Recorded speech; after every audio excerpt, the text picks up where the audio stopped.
Hürmetli Kitap Anlaştıpı'daki dostlar, Ulubağ Hazinesi 2. kısım 6. mavzunu okuyumuz. Qolğonlu kitapta bolsun.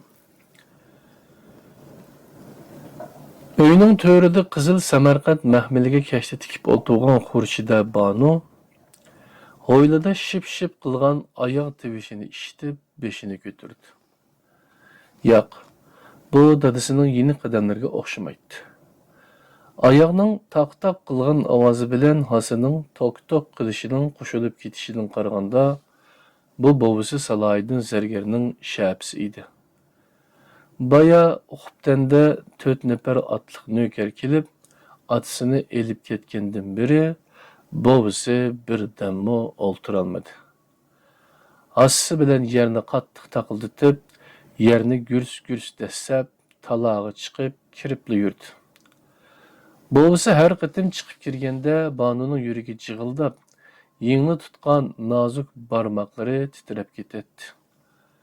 Baya qorong'uda bo'rondek kirib kelgan yasovullar ko'ziga ko'rinib, o'ltirgan yerida haykaldak qetibli qoladi. Yasovullarning qo'pol ovozlarini, nahalliq o'tiklarining qo'pol gursildishini, bo'libmi qo'rqqanlikdan ikki bukilib Oduqib ketgan atasının dir-dir titrişini her bir qatim əslaganda, aşu yili ət yazı yüz bergen köngülsüz vaqa yadığı kelib, yüreki örtünüp ketedi. Tuyub oğluğa 3 aydan aşqan, qalandardan bütünley ümid üzgen Xurshida Banu taqdirga tan berib, öz mirzisiga könüküşke başlagan çağlar idi. Bir günü kechqurun Ko'k saroyda xizmat qiladigan yosh mirzo o'ngi o'chgan va nima uchundir huduqqan holda uyga kirib keldi.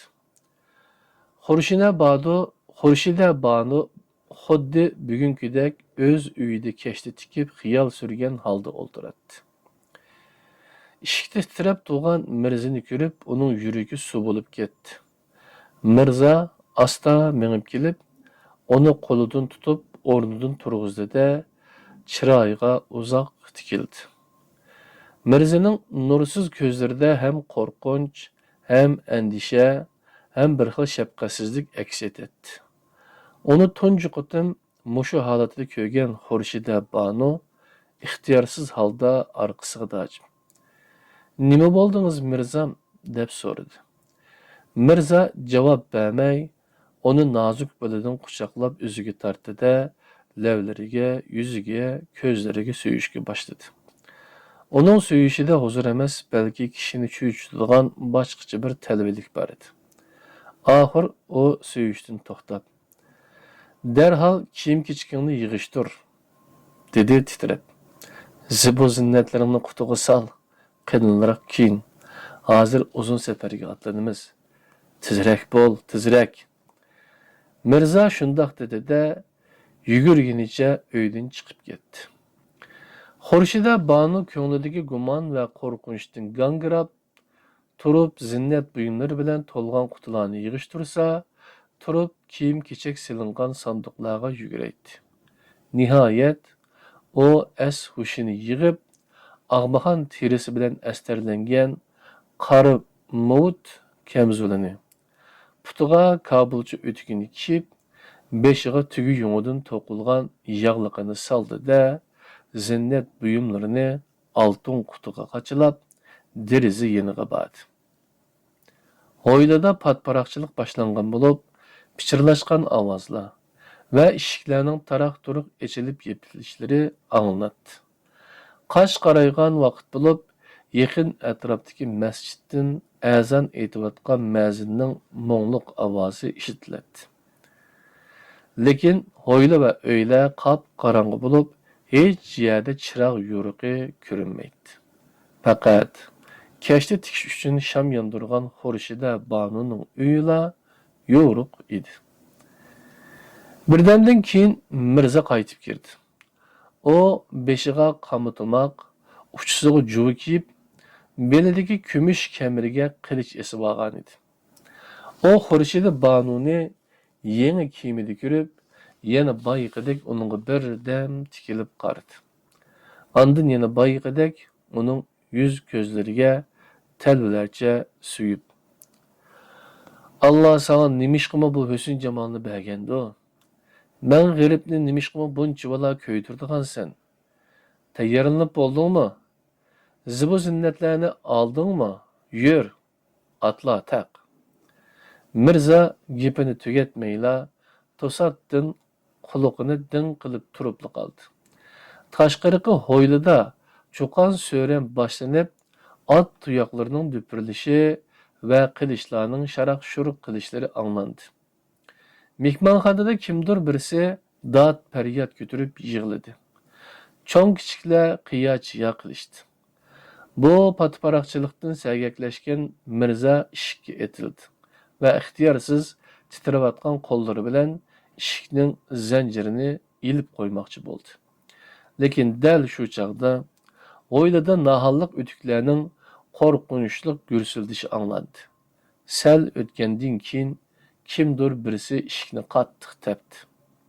Ishikning zanjiri uzilib, gangrab turgan Xurshida Banuning quliqi ostidan o'tib, tekchiga berib tushdi-da, kumush tovoqlarni taranglatib etdi. Mirza dar g'azabga kelib qilichini yalang'ochladi-da, bo'rondek kirib kelayotgan navkarlarga tashlandi. Lekin navkarlarning bir qismi uni yiqitib ostiga bosdi. Yana bir qismi Xurshida Banuga tashlandi. Kimdir birisi uning beshiga qora raxtni purkab bo'g'ib oldi. Yana birisi uni dast ko'tardi. Xurshida Banu navkarlar qo'lida qushdek yulqinib, beshidagi qora raxtni echib oldi-da, yerda bo'g'izlangan qo'ydek tipirlab yotgan Mirzani ko'rdi. Navkarlardan birisi uni aymay tepib dasaydi. Yana birisi qo'llarini kayniga qayirib, arg'amchi bilan bog'laydi. Xurshida Banu ko'k saroyda hushiga keldi. O üstü qubusimon yo'ruq uyda qalin shoyi ko'rpalar ustida yotatdi. Buyunlari va qo'llaridagi qo'sh-qo'sh zinnat buyumlarini nafs charanglatib yugurib yurgan yosh kenizaklar uning burniga kichik kristal shishalarni tutib, allaqandoq o'tkir va xushpuroqliq dorilarni puritatdi. Peshonasiga va yanaqlariga atirgulning suyini surtatdi. Bir damdan keyin haram begi kirib, onunga og'zidan quygandek qilib, zo'rlab bir piyola mayni ishkuzdi-da, munchiq ilib ketdi. Keyin onun oldiga shahzoda kirdi. Xurshida Banu shahzodaning gildin-gildin qilib turadigan beshini, shahvat bilan chaqnab turgan ko'zlarini, nima uchundir titrak bosgan egiz, nimjon gavdasini esiga oldi-da, butun badani shurkunib ketdi. Acaba boqqa qaragan deriza taraqqida qildimi nima? Xurshida Banu ko'nglining yoqsini tishlagunicha o'zining bo'yi bilan teng keladigan tosh ro'jaklik derazaga tikildi. Qarishqandek mo'misimi uxlab qolgan edi. Bechora mo'may o'g'lining qaytib kelishini uzungacha kutib, amdila yostiqqa bosh qo'ygan edi. Bir damdila uxlab qopti. Banu qo'rqqanidan kichik bolalardek tugilib yotgan mo'misiga qarab qo'ydi. Qo'rqqanga qo'sh ko'rinar degandek deriza yana taraqlagandek tuyuldi. Yo'q, yana taraqladi. To'xtab 3 qitim taraqladi. Ya Parvardigor, faqat u shoir Qalandar Qarnoqi mana mushundoq to'xtab 3 qitim taraqlatdi. Xurshida Banu hayajonganligidan qimir qilolmay, ko'zlarini yo'g'on ochqunicha derazaga tikilib o'ltiradi. Derazani chekkan Allohning gadiyi Qalandar bo'lib qolsimi ajab emas. Omi? Ya boshqa birisimi? Qalandar bu yerga kelib nima qila? Uning muddaosi nima? Elimi yaxshi jimib qoldi. Shamol o'xshaydi. Banu aşı köngülsüz vaqadan bir hafta ilgiri kalenderini darvoza oldida ko'rganligini esiga elib, ixtiyorsiz holda ko'ziga yosh oldi. Onun to'yidan keyin kalenderning tarki dunyolikqa yuz tutganligini Banumi anglagan edi. Lekin uni shu holatda, ya'ni beshida eski quloq, uchisida juldur-juldur bo'lib ketgan janda, choch soqollari o'sib ketgan bir divoni qiyofada ko'rarman deb o'ylamagan edi. Shuning uchunmi uni Mirzam da'vatkinini o'zimi bilmay qolgan edi. Helimi yaxshi.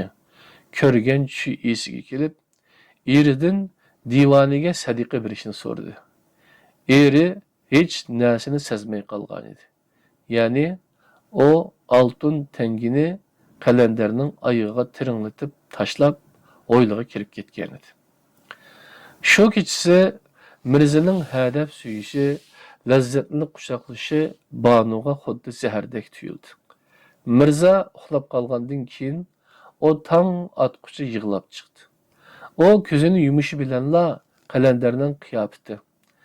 Mirzam deb chaqirganda chaqnab ketgan ko'zlari namoyon bo'ldi-da, burunqi shoir kalendar esiga keladi. Va shu uy, shu mehmonxonada o'zaro she'r o'qishib o'tkazgan baxtli chog'lar ko'z oldida jonlanib, ko'z yoshlari yana qayta taramlab eqishga boshlaydi. Ya Rabbi. Derize yana taraqladı. 1, 2, 3. To'xtab 3 qitim taraqladı. Xurshida Banuning yuragi güp selib momisiga qaradi. Shoir qalendar Qarnoqi uningga oshiq bo'lib, kelib deriza chekib yurgan chog'larda hamisha avval momisi chiqib ahvol uqatdi. Andın Banu o'zi chiqatdi. Ana derizini yana çekti. To'xtab 3 qitim çekti. Xurshida Banu aldirab tinib o'rnidan turib, beshiga qalin tivit yog'liqni soldi va movut kamzulini yepinchoqlab, puxta tikilgan Kabulchi oyog'ini kiydi-da, putining uchida dassab uydan chiqdi. O yer bu yerde taş panusla pilildab tuğan orduğa o'xshash hovlidan o'tib, bog' eshikning oldiga borganda, Xurshida Banuning o'pkisi og'ziga tiqilib, yana to'xtadi. Shoir qalandarmidi yoki boshqa birsimidi? Cho'qim qalandar. Buningdan boshqa kim bo'lsin? Agar saroy lashkarlari bo'lsa, bog'dan kirib deriza chekib yurmaydi. Mubada o bo'lsa, nimishqa kelgandi? Muddaosi nima? Parvardigor, o'zing oson qilg'aysan. Xurshida Banu buvisining g'uva sho'li tushib turgan uyiga bir qarab qo'yib, eshikni asta ochdi. Yupurmoqlari to'kilib, yalang'ochlanib qolgan bog' ustida eriq bo'yiga quchoq yoygan qari yangoq daraxining to'pisida masjid gumbazlaridagi o'xshash hilal ay yaltirab turadi. Onun g'uva sho'lisida bog' qandoqdir g'aribona tuyuladi. Yalang'ochlanib qolgan daraxtlar kiyimsiz qolgan galaylardek bo'lib qolgan edi. Derizaning qishida hech kim ko'rinmaydi. Xurshida Banu güp suqiyotgan yuragini tutqunicha yangoq tarafga qarab mangdi. O yerde bir narsa chiris qilib sungandek bo'ldi. Xurshida Banu to'xtab, qorong'iga sinchilab qaradi. Yangoq shoxlari orasida beshiga ko'la kiygan gavdalik bir odamning qarasi ko'rindi. Shu shoir qalandarning o'zi. Xurshida Banu darmonsizlanib, eriq bo'yidagi tolga yo'landi. Yangoq tubidagi qora soya qalin shoxlar orasidan marab asta shivirdi. Mama, qo'rqmang, men divona. Qalendar. Qalendar Xurshida Banuning nimishqudi ko'ngli buzilib, ko'ziga yosh oldi va tal to'ydan chiqdi. Xurshida Banu, sizmi? Ha, men. Qalendar Qarnoqining ovozidagi qo'rqinch va hayajon Xurshida Banuga xeli dodillik bag'ishladi. U asta minib yangaqqa yaqinlashdi. O yerga sangilab turgan shoxlarni ehtiyotchilik bilan qayirib, Qalandarning yuziga qiya boqdi. Qalandar osmondagi oyga ta'tir qarab turganligi uchun bo'lsa kerak, uning jandi kiygan yo'g'on gavdasi va soqol bosgan yuzi qop-qora ham vahimalik ko'rinadi. Ilgari bu dargohga pat-pat kelib yurgan chaqlarda o qo'ydek yavash, qizlardek tartinchoq ko'rinadi. Uning chiroyi boshqacha, o'zi bek muloyim edi. Faqat sinash nazari bilan tikilgan ko'zlari qorong'uda chaqnab turadi. "Apu qilg'aysiz Banu", dedi Qalandar. "Otingiz Mavloniga bir og'iz so'zim bor edi. Amal bo'lsa, chaqirib qo'yg'aysiz." Qalandarning ovozi g'alita ham bo'g'iq edi. "O, uyda yo'q." Xurshida Banu yana o'pkisi og'zida tiqilib, hasirab, hömidab gap qildi. "Lashkarlar kelib, uni Ko'ksaroyga elib ketishdi." "Qachon?" "Baya, xubtanda. 4 lashkar uyimizga bostirib kirib elib ketdi." "Astag'firulloh." Qalandar ixtiyorsiz holda Banu tarafga bir qadam tashladi. Yangaq shoxlari orasidan tushib turgan oy sho'lisida Banuning chiroyi Qalandarga hech qanday o'zgarmagandek tuyuldi. Uning yodab qolgan uzunchoq, muloyimligi chiqib turadigan yuzi, keng, siliq peshonasi, go'yo usta san'atkor sizgandek qop-qora qoshlari ostida chaqnab turgan ko'zlari va quyuq kirpiklari, sal yimirilib turadigan lavlari, o xeli uruqlab qolganlikdan burunqidanmi zillo ham nozikroq ko'rinadi. Xurshida Banu uning tikilib qarayotganligini ko'rib, ko'zlarini qochirdi va ixtiyorsiz quyilayotgan ko'z yoshlarini yushirishga tirishib, beshini tuban soldi. "Tepib yolg'iz dilim razin, bayon etmek acizmen, uzun tünle xiyalında öter bidar, bilmeysen." Qalandarning qalbini mo'ngluq kuydek meyuslik tuygusi band qilib oldi. Ilgari o Mavlona Muhiddinning darsxonasida Banu bilan yolg'iz uchrashgan chog'larda shundoq bo'ladi. Alaqonlari bilan inkini tirab, uning she'rlarini jim o'ltirib, diqqat bilan anglaydigan bu ma'suma Qalandarning dilida ajoyib yolqinlik, cheksiz mehr muhabbat uyg'otadi. Qalandarning ko'ngli boshqacha bo'lib, "Qo'rqmang Banu", dedi. "Dadangizga ziyon yetmez." "İnşallah, deganingizdek bo'lsin", dedi Xurshida Banu pichirlab. "Mana, yerim kechidan oshdi. Texchi darak yo'q." "Qo'rqmang, burnimi qanamaydi dadangizning." Qalandarning ovozidagi kinoyani sezgan Banu beshini ko'tardi. "Siz qandoq bilasiz?" "Bilaman, Banu. Hatta..." Qalandar Ma'sumaning oydinda chaqnab turgan ko'zlariga qarab, levini tishladi. Uning kallasida bu bechoraga nashtirimni sanchib nima qilaman? Uningda nima gunoh bor? degan o'y kechdi. Bechora Banu ayni vaqtda u dal mushu yerda, mushu yong'oq ostida, mana mushundoq jimjit kechida yushurinib yurib, uning qishig'i kelgan emasmidi? Shundoq zilva, nozik, yosh, sof dilliq bu qiz uning bilan qechishga jur'at qilgan emasmidi? Ömrida yo'qsullik va qiyinchilikning nimaligini tetib ko'rmagan bu qiz suyimlik oilasini tashlab, uning bilan birga sarson sargardon bo'lishga, yo'qsullik va g'urbatchilikka bardoshlik berishga bel bog'lagan emasmidi? Shundoq ahvol ostida Qalendar shu qizchilik mi bulanmay, uning irodasiga xiloflik qilib, rayini qaytargan emasmidi? Endilikda nima uchun uningga zarda qiladi? Nima uchun otasining gunohini uning yuziga solib, yuragiga begiz sanjiydi? Xurshida Banu taqatsizlanib, "Nimishqa undamaysiz?" deb so'radi. Chunki bu yerda bir sir bor. Buni siz bilmagininiz tuzuk, Banu. Nimishqa? Banuning ovozidagi ikkilanish, chiroydagi tortinchoqlik va muloyimlik ajoyib bir qat'iylik bilan almashdi. Chunki bu sirni oshkorlasam, dilingiz og'riydi, Banu. Dilimni og'ritishdan qo'rqsangiz, nimishqa bu haqda gap ochsiz? Nimishqa gapning beshini chiqarib qo'yib, oxirini yutib olasiz? Dang.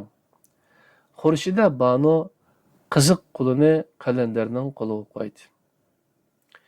Beshim ketadigan ish bo'lsa-mu, dang. Uning ovozi g'azab aralash bir alam bilan jarangladi. Buning sababini tushungan Qalandar ixtiyorsiz holda beshini tuban soldi.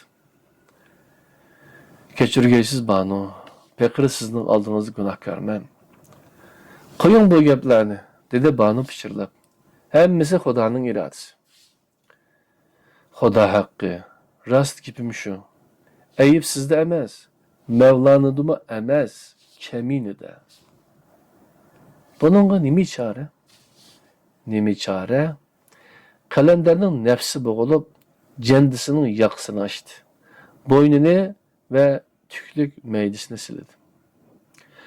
Aşı çağda nimishqimi sizingizga kirmagandiman? Nimishqimi siz bilan birga yurtimga qochib ketmagandiman?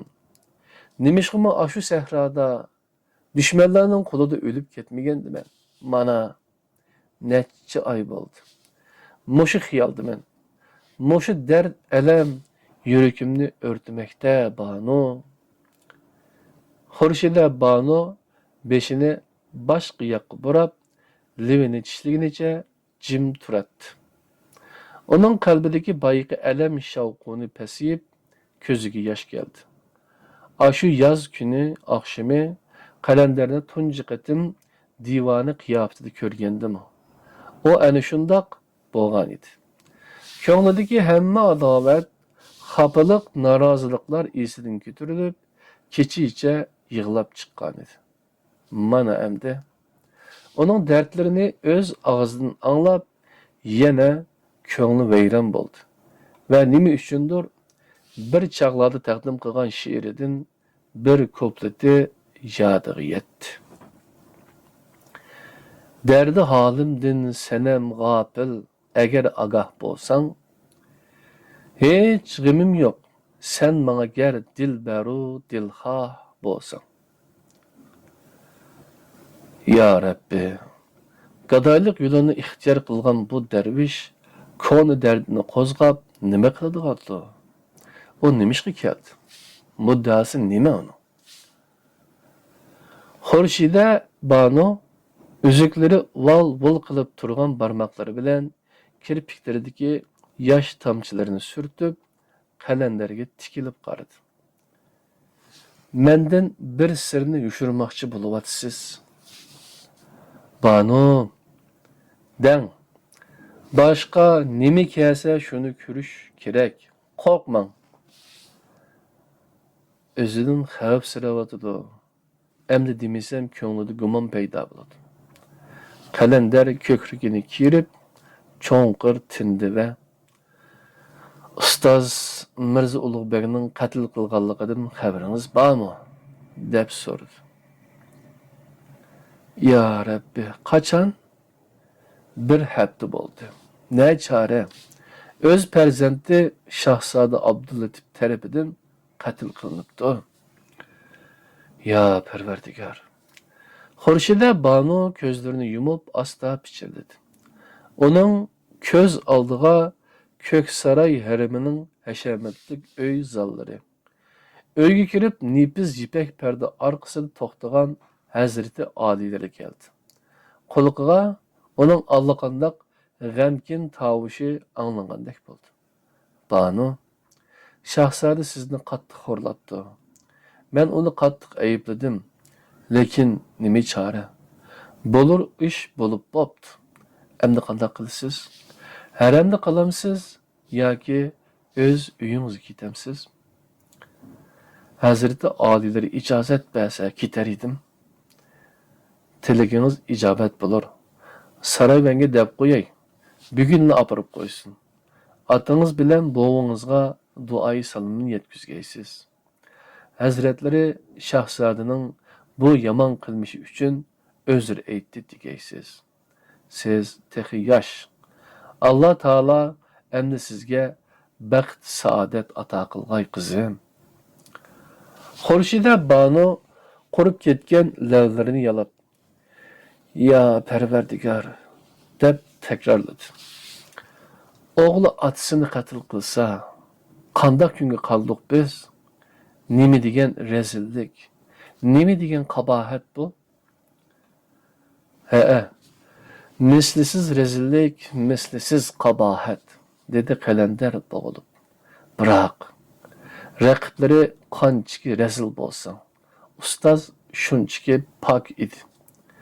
Farzandlari bir zulmat bo'lsa, o olijanob zot misoli bir quyosh edi. Bu quyoshning nuridan bizdek erlarla emas, sizlardek qiz ayollarmi bahramand bo'layotdi. Xurshida Banu to'g'ri degandek qilib asta boshlanishdi. Kalender ay sho'lasida bosh egib turgan bu ma'sum sinamga tikilib qaraganicha birdan jim bo'lib qoldi. O yanala bayqidek sirni oshkorlamaslikni o'ylab qiynalıyotdi. Sirni oshkorlay desa, onun yuragini zidi qilishdan qo'rqatdi. Oshkorlamay desa, Banu bütün vücudunu quloq qilib anglashga tashna bo'lib turadi. Ustoz Mirza Ulug'bek 40 yil hukmronlik qilib to'plagan xazinani saqlab qilish niyatida bu fojiadan bir hafta ilgari Mevlana Ali Qushchini chaqirib xazinani onunga topshirgan edi. Xazina? İlim xazinasini davlatiman. Rasadxonadagi barcha nodir kitoblarni, kamdan kam uchraydigan barcha qo'lyozmalarni davatiman. Bu kitoblarning ba'zilarini ko'rgansiz, Banu? Ha, ko'rganman. Banuning esiga otasi bergan hiliq risola keldi. Hazrati Alilarining qadimki tarixiy voqealarni bayon qildigan risolasini o xuddi sarguzashta xotirasini o'qigandek qiziqib o'qib chiqqan edi. Shuning uchunmi onu alayda ko'ngil qo'yib, oqqa ko'chirib bergandi. Davring, dedi Banu pichirlab. Ustoz bu xazinaning taqdirini Mevlana Ali Qushchiga topshirgan edi. Mevlana Ali Qushchi ustozning vasiyatiga amal qilib, ehtiyotchanlik bilan tadbir qo'llangan edi. Butkul poytaxtda bu sirdan faqat 3 kishilar xabardor edi. Shularning biri atammi? Belli. Siz bu sirni atam oshkorildi demoqchimi? Ha, bu gumonni qilishga asosmi bor? Yo'q. Qorong'uda Xurshida Banuning ko'zlari chaqnab, qalandarga tikilib qaradi. Atam bundoq ifloslikni qilmaydi. İnşallah deginimizdek bo'lsin. Va lekin Kalender Banuning chaqnab turgan ko'zlaridan ko'zini qochirdi. Her halda Mevlana bilan bir so'zlashib beqish niyatida keldim, Banu. Xurshida Banu cho'nqur tinib, sabr qilg'aysiz, dedi. Atam bilan o'zim so'zlashiman. Agar siz degandek Ko'ksaroydan aman eson qaytib kelsa, o'zim so'zlashiman. Men ət ögün yeni kelimen, dedi kalender. Ve cevap kütüp tuğan Banu'ga qaradı. Ve cevap kütüp Banu'ga qaradı. Biroq Xurshida Banu ündümedi. O beşideki ap-ak tivit yağlıqının bir uçunu barmaqlarına orab, kökteki ayğı tikilip qalğan idi. Onun lavları yimirilip, illik çırayda ve Boltinin közlerdek yuğan közleride çeksiz bir mung aks etip turattı. Kelmesem bolmaz.